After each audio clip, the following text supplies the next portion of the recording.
Representative Metz, I know that you had discussed the Delaware study. Can you confirm whether or not it was pharmaceutical companies that funded that study?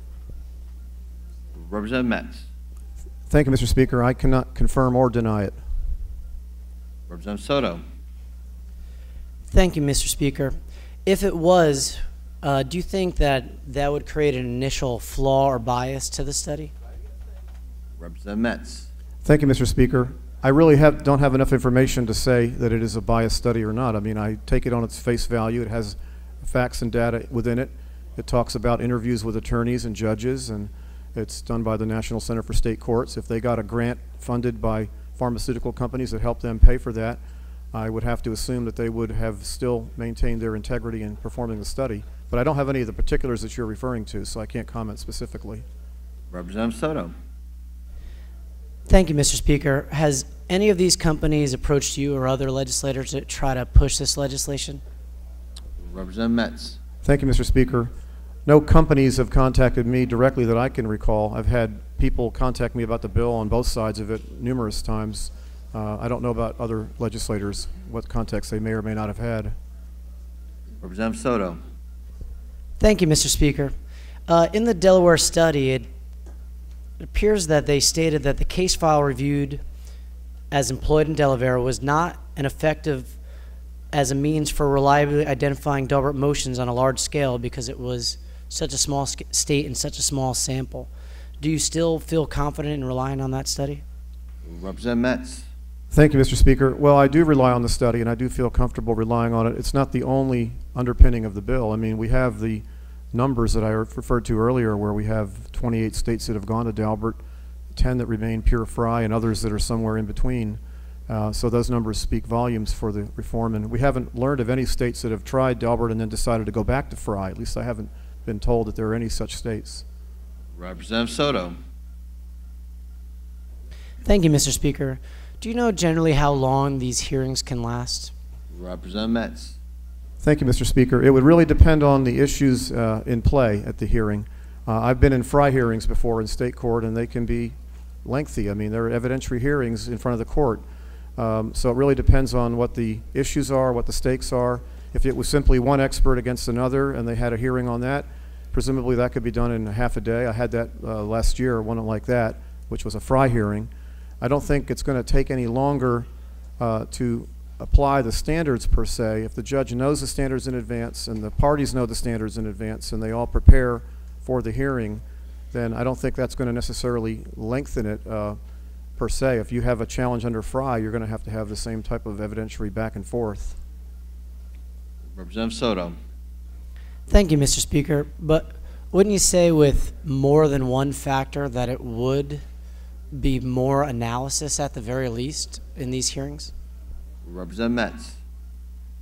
Thank you, Mr. Speaker. I certainly can foresee if it was a very hotly contested Daubert hearing where the issues were very significant to the case, the stakes were high, that more effort and expense would go into the hearing on both sides. And if the judge has to hear the facts and data and the principles and methods, that would be taking up time, and I can't say for sure that it would take longer than it would take for the expert to describe why it's generally accepted in the field. Presumably, there's a greater checklist. It doesn't mean that there's a greater consumption of time. Representative Soto. Thank you, Mr. Speaker. Can you give us an idea of the kind of costs associated with these types of hearings? Representative Metz. If the question was the costs associated with this type of hearings, it's a sort of a bench trial, if you will. It's an evidentiary hearing in front of the court. So it would depend on, again, how many experts are being challenged, what the issues are.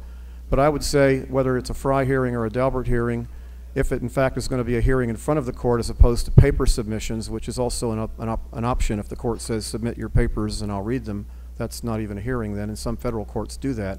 But if you did have a hearing, I would think it would be probably a half day to a day, but it could be longer depending on the issues, and I don't really know what the cost would be until I know how many people are involved and try to run the numbers.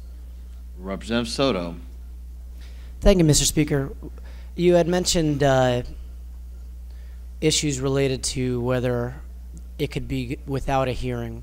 Would you find it amenable, since many of our objections are to the added cost to plaintiffs, if we made these rulings without hearing to get your accuracy that you're seeking, as well as the concern about costs that a lot of us have. Representative Metz. Thank you, Mr. Speaker. Well, the ruling on a motion like this in federal court without a hearing, I don't know that they always do it without a hearing. I know the general approach in federal court is not to have hearings, but that doesn't mean the court can't call everybody in and have a hearing. And in a Daubert hearing in federal court, I would think more often than not the court might very well want to see the experts and have them testify live in front of them to make that decision. So I don't think I wasn't advocating that it's best practice to have this decided without a hearing. I think hearings, by their very nature, and I think we all can relate to this sitting in committees and hearing testimony on bills, it's very helpful to see the demeanor of the person testifying and find out just how much they know in person as opposed to reading it on paper. Representative Soto. Thank you, Mr. Speaker. You had mentioned or likened these hearings to almost like mini bench trials, and then we have a full trial. Wouldn't it be more efficient to keep the same standard and just allow the judge at trial, if there were any additional things that weren't admissible, to call it there rather than having a full bench trial and then a full trial? Representative Metz. Thank you, Mr. Speaker. I don't agree with that suggestion. I think that would be very unwieldy, really, to say that we're going to have the juries impaneled and then we're going to hear this whole thing play out and then we're going to hear it at that time as opposed to doing it up front. Representative Soto. Thank you, Mr. Speaker. How many examples of junk science do we have to support this bill that you could say occurred in Florida? Representative Metz. Thank you, Mr. Speaker. Well, I would like to reference you. I don't have a long list of them that I can give you now, but there's a reported decision that I would commend to your attention. The Hood versus Matrix Initiatives at 50 Southern 3rd, 1166, 4th District Court of Appeal, 2011.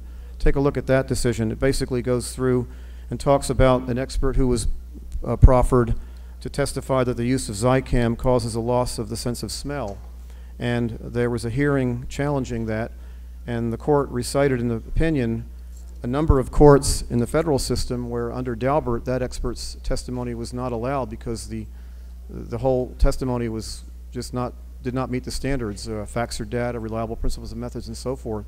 And yet the court concluded that it was allowable in Florida, even though none of the federal courts agreed that that testimony should be admissible.